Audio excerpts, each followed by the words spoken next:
എല്ലാവർക്കും നമസ്കാരം. നമ്മുടെ ഒരു പുതിയ വീഡിയോയിലേക്ക് എല്ലാവർക്കും സ്വാഗതം. നമ്മൾ ഇന്നൊരു പുതിയൊരു സെഗ്മെന്റ് സ്റ്റാർട്ട് ചെയ്യുവാണ്. ഡെയിലി പ്രാക്ടീസ് മോക്സ് ആണ്. നമ്മൾ ഡെയിലി ഒരു 10 മോക്ക് ടെസ്റ്റ് അല്ലെങ്കിൽ മോക്ക് ക്വസ്റ്റ്യൻസ് വരെ നമ്മൾ ഡിസ്കസ് ചെയ്യും.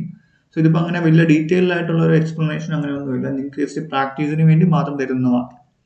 ഡീറ്റെയിൽ ആയിട്ട് എക്സ്പ്ലനേഷൻ ഒക്കെ നമ്മൾ മറ്റുള്ള ക്ലാസ്സുകൾ നമ്മൾ ചെയ്യുന്നതാണ്. ഇതിപ്പോൾ ഒരു ക്ലാസ് എന്നല്ല, ജസ്റ്റ് ഒരു പ്രാക്ടീസ് സെഷൻ ആണ്. ഡെയിലി ഒരു 10 ക്വസ്റ്റ്യൻസ് വെച്ച് നിങ്ങൾക്ക് ചെയ്തു പോകാം. സോ ഇന്ന് നമ്മൾ സ്റ്റാർട്ട് ചെയ്യുകയാണെങ്കിൽ നെക്സ്റ്റ് വീക്ക് മുതലായിരിക്കും ഒരു ഡെയിലി ബേസിസിൽ നമ്മൾ ഈ ഒരു വീഡിയോസ് അപ്ലോഡ് ചെയ്ത് തുടങ്ങുന്നത്. അപ്പോൾ നെക്സ്റ്റ് വീക്ക് മുതൽ ഡെയിലി ഒരു 10 ക്വസ്റ്റ്യൻസ് വെച്ച് നമുക്ക് പ്രാക്ടീസ് ചെയ്ത് പോകാം. സോ ഞാൻ ഓൾറെഡി പറഞ്ഞ പോലെ ക്ലാസ് ആയിട്ടല്ല, ജസ്റ്റ് നമ്മൾ ഇങ്ങനെ ക്വസ്റ്റ്യൻസ് നമ്മൾ ചെയ്ത് പോകുന്നത് മാത്രമല്ല, വലിയ ഡീറ്റെയിൽ ആയിട്ടുള്ള എക്സ്പ്ലനേഷൻ ഒന്നും ഈ ഒരു സെഗ്മെന്റിൽ ഉണ്ടാവുന്നതല്ല. സോ നിങ്ങൾക്ക് പ്രാക്ടീസ് തീർച്ചയായിട്ടും വേണ്ടതാണ്. കാര്യം നമുക്ക് അൾട്ടിമേറ്റ് എക്സാമിലേക്ക് വരുമ്പോഴേക്കും ഒബ്ജക്റ്റീവ് പേപ്പറിന് നമ്മൾ മാക്സിമം പ്രാക്ടീസ് ചെയ്യുന്നത് തീർച്ചയായിട്ടും നിങ്ങൾക്ക് ഹെൽപ്ഫുൾ ആയിരിക്കും. സോ നമുക്ക് നേരെ നമ്മുടെ ക്വസ്റ്റ്യനിലേക്ക് കിടക്കാം. First question, the masculine gender of duck is. ഡക്കിന്റെ മെയിൽ ഫോം എന്താണെന്നാണ് ചോദിച്ചിരിക്കുന്നത്. ആക്ച്വലി 2009 പേപ്പറിൽ ഇങ്ങനത്തെ ടൈപ്പ് ക്വസ്റ്റ്യൻസ് ഇല്ലായിരുന്നു. പക്ഷെ അതിന് മുമ്പത്തെ പേപ്പേഴ്സിലൊക്കെ ഇങ്ങനത്തെ type like male female form ഒക്കെ ചോദിക്കുന്ന ചോദ്യങ്ങളും ഇംഗ്ലീഷ് ക്വസ്റ്റ്യൻസിന്റെ ഭാഗമായിട്ട് വന്നുകൊണ്ടിരുന്നതാണ്. സോ ഡക്കിന്റെ മെയിൽ ഫോം അല്ലെങ്കിൽ മസ്കുലിൻ ജെൻഡർ ഓഫ് ഡക്ക് എന്ന് പറയുന്നത് നിങ്ങൾക്കൊന്ന് മനസ്സിൽ ജസ്റ്റ് ഒരു ഓപ്ഷൻ അല്ലെങ്കിൽ ഓപ്ഷൻ നിങ്ങൾ ടിക്കറ്റ് നോക്കുക. സോ നമുക്ക് പോവാം. അതിന്റെ ഉത്തരം എന്ന് പറയുന്നത് ഡ്രേക്ക് ആണ് ഡക്കിന്റെ ഫീമെയിൽ മെയിൽ ഫോം, അതായത് മസ്കുലിൻ ജെൻഡർ ഓഫ് ഡക്ക് എന്ന് പറയുന്നത് ഡ്രേക്ക് ആണ്. സോ ഞാൻ ഈ ഓരോ ക്വസ്റ്റ്യൻ പറഞ്ഞു പോകും. ജസ്റ്റ് ഒരു 5-10 സെക്കൻഡ് ജസ്റ്റ് ഒരു ബ്രീഫായിട്ട് ഒന്ന് പോസ് ചെയ്യാം.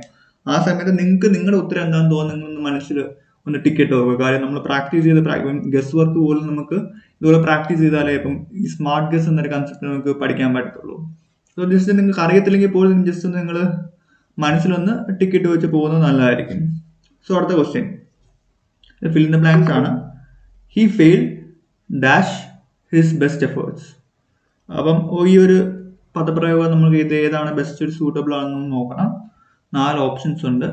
In addition to, owing to, in spite of, not mentioning.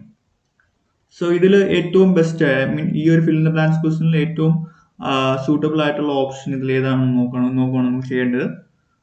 ഇപ്പം നമുക്കറിയാം ഹി ഫെയിൽഡ് നല്ലൊരു എഫേർട്ട് എടുത്തിട്ട് പോലും അദ്ദേഹം അല്ലെങ്കിൽ ഈ പറയുന്ന വ്യക്തി ഫെയിൽ ചെയ്തു.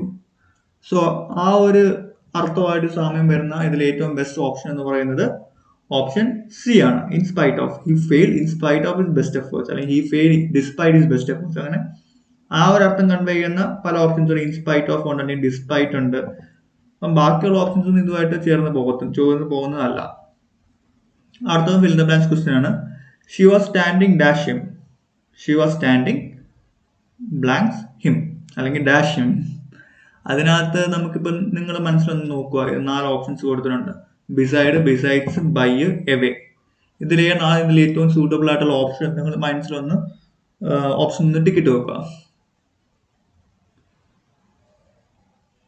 സോ ഇതിൽ ഏറ്റവും ലൈക്ക് ഷി വാസ് സ്റ്റാൻഡിങ് ആ ഒരു സ്ത്രീ അല്ലെങ്കിൽ ആ ഒരു പെൺകുട്ടിയുടെ അടുത്ത് നിൽക്കുന്ന ആ ഒരു അർത്ഥമാണ് ഇതിൽ കൺവേ ചെയ്യുന്നത്. So she was standing besiding. Option A ആണ് ഇതിന്റെ ഉത്തരം.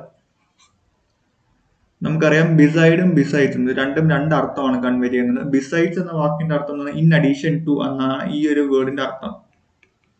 In addition to.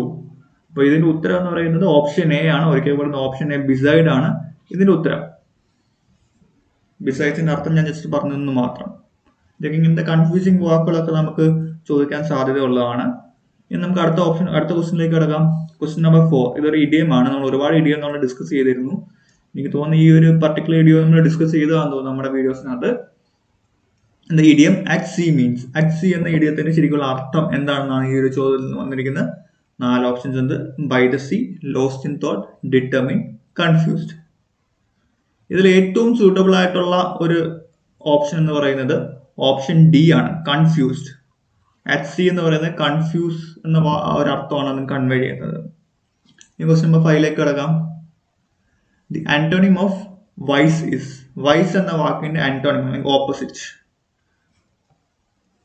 അപ്പൊ സിനോണിംസ് ആന്റോണിംസ് എന്തായാലും തീർച്ചയായിട്ടും ചോദിക്കാൻ സാധ്യതയുള്ള ഒരു ക്വസ്റ്റ്യൻ ടൈപ്പ് ആണ്. സോ അപ്പൊ നമുക്ക് ഒരുപാട് മാത്സ് നമ്മുടെ വൊക്കാബുലറി നമ്മൾ ബിൽഡ് ചെയ്ത് വെക്കുക എന്നുള്ളത് നമുക്ക് വേണ്ടിയിരിക്കുന്നത്. അപ്പൊ നിങ്ങൾക്ക് ഒരു ഏകദേശം 4 ഓപ്ഷൻസ് ഉണ്ട്. Wickedness, virtue, goodness, silence. നിങ്ങൾ മനസ്സിൽ ടിക്കറ്റ് വെക്കുക. സോ വൈസ് എന്ന വാക്കിന്റെ അർത്ഥം നമുക്ക് എന്താണെന്ന് ആദ്യം അറിയണം.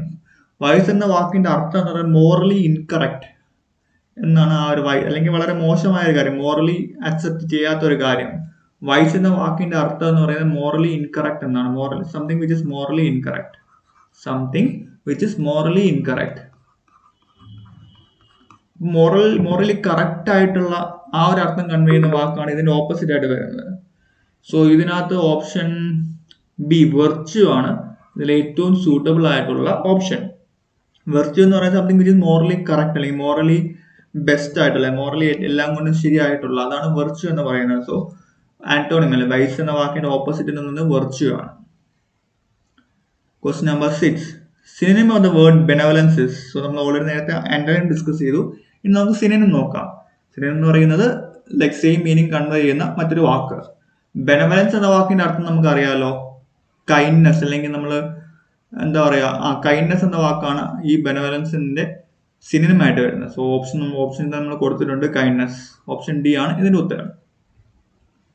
ക്വസ്റ്റ്യൻ നമ്പർ 7, അത് വീണ്ടും ഒരു ഇഡിയമാണ് വന്നിരിക്കുന്നത്. To beat the air. To beat the air എന്ന് പറയുന്ന ഇഡിയത്തിന്റെ അർത്ഥം 4 ഓപ്ഷൻസ് ഉണ്ട്. Option A to make efforts in vain, option B to be successful, option C to trouble others, option D to make mistakes. So ഇതിൽ ഏതായിരിക്കും ഇതിന് ഉത്തരമായിട്ട് വരുന്നത്? നിങ്ങൾ ഗസ് ചെയ്തേ. സോ ഇതിന്റെ ഉത്തരം എന്ന് പറയുന്നത് ഓപ്ഷൻ എ ആണ്, ടു ബീറ്റ് ദ എയർ. അതായത് നമ്മളിപ്പം എന്താ പറയാ, നമ്മളെ എയർ അല്ലെങ്കിൽ നമ്മളെ വായുവിൽ ചുമ്മാ കിടന്ന് കൈയിട്ടടിച്ചിട്ട് പ്രത്യേകിച്ച് ഒരു ഉപകാരവും ഇല്ല. സോ അത് ആ ഒരു അർത്ഥമാണ് ഈ ഒരു ഓപ്ഷനെ കൺവേ ചെയ്യുന്നത്. To make efforts in vain, അതായത് പ്രത്യേകിച്ച് ഉപകാരമില്ലാത്ത രീതിയിൽ, അല്ലെങ്കിൽ like to make efforts in vain, അല്ലെങ്കിൽ to make efforts in lost cause എന്നൊക്കെ പറയത്തില്ലേ, പ്രത്യേകിച്ച് ഉപകാരമൊന്നുമില്ല. To make efforts in vain, option A ആണ് ഈ ടു ബീറ്റ് ദ എയർ എന്ന് പറയുന്ന ഇഡിയത്തിന്റെ അർത്ഥം.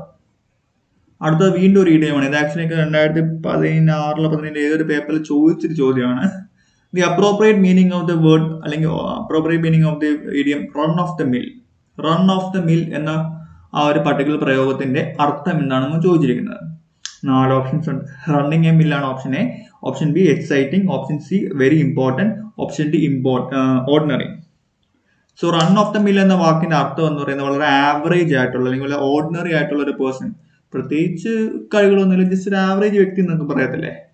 സോ ഓർഡിനറി, ഓപ്ഷൻ ഡി ആണ് റൺ ഓഫ് ദ മിൽ എന്ന വാക്ക് അല്ലെങ്കിൽ പ്രയോഗത്തിന്റെ അർത്ഥമായിട്ട് വരുന്നത്.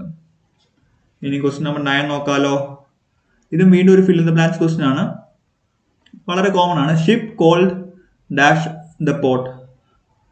4 ഓപ്ഷൻസ് ഉണ്ട്. കോൾഡ് ഡൗൺ ആണോ, കോൾഡ് അപ്പ് ആണോ, കോൾഡ് ഇൻ ആണോ, കോൾഡ് അറ്റ് ആണോ ഇതിൽ ഏറ്റവും സൂട്ടബിൾ ആയിട്ടുള്ള വാക്ക്, അല്ലെങ്കിൽ ഓപ്ഷൻ നമുക്ക് കണ്ടുപിടിക്കണം.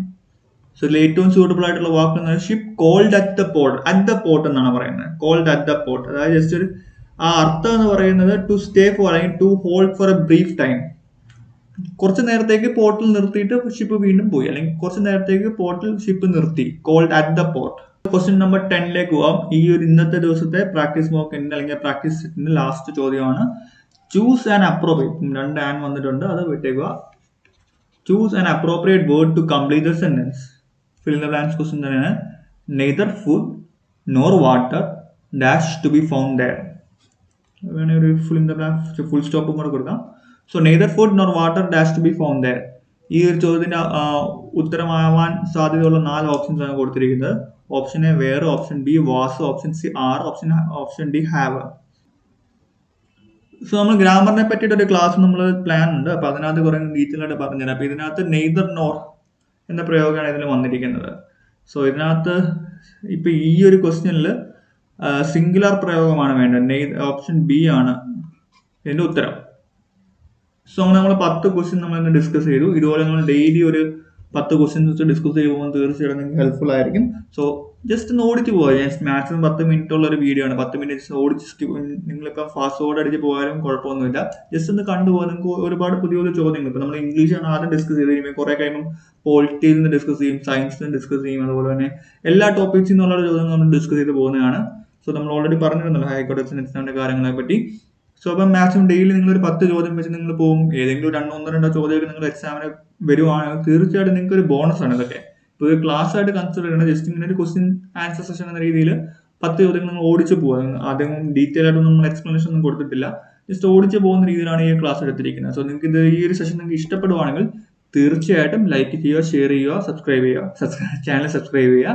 സോ ബേസിക്കലി നിങ്ങൾക്ക് ഈ ഒരു സെഷൻ കണ്ടിന്യൂ ചെയ്യണമെന്നുണ്ടെങ്കിൽ തീർച്ചയായും നിങ്ങൾ കമൻറ്റ് ചെയ്യാൻ നിങ്ങൾക്ക് യൂസ്ഫുൾ ആണെന്ന് തോന്നുവാണെങ്കിൽ നമുക്കിപ്പോൾ ഒരു ഡെയിലി ഇങ്ങനെ ജസ്റ്റ് ഒരു 5-10 മിനിറ്റിൻ്റെ ചെറിയൊരു വീഡിയോ എന്ന രീതിയിൽ 10 ക്വസ്റ്റ്യൻസ് നിങ്ങളുടെ മുമ്പിൽ അവതരിപ്പിക്കുന്ന രീതിയിൽ ഒരു കൺസെപ്റ്റാണ് ഉദ്ദേശിച്ചിരിക്കുന്നത്. സോ ബൈ നെക്സ്റ്റ് വീക്ക് ഇത് റെഗുലറൈസ് ചെയ്യണം. അതായത് ഡെയിലി ഓരോ ക്വസ്റ്റ്യൻസ് എന്ന രീതിയിൽ ഡെയിലി 10 ചോദ്യം എന്ന രീതിയിൽ അപ്ലോഡ് ചെയ്യാനാണ് പ്ലാൻ ചെയ്തിരിക്കുന്നത്. സോ നിങ്ങൾക്ക് എന്തെങ്കിലും സജഷൻസ് ഉണ്ടെങ്കിൽ തീർച്ചയായിട്ടും നിങ്ങൾ പറയുക. So thank you.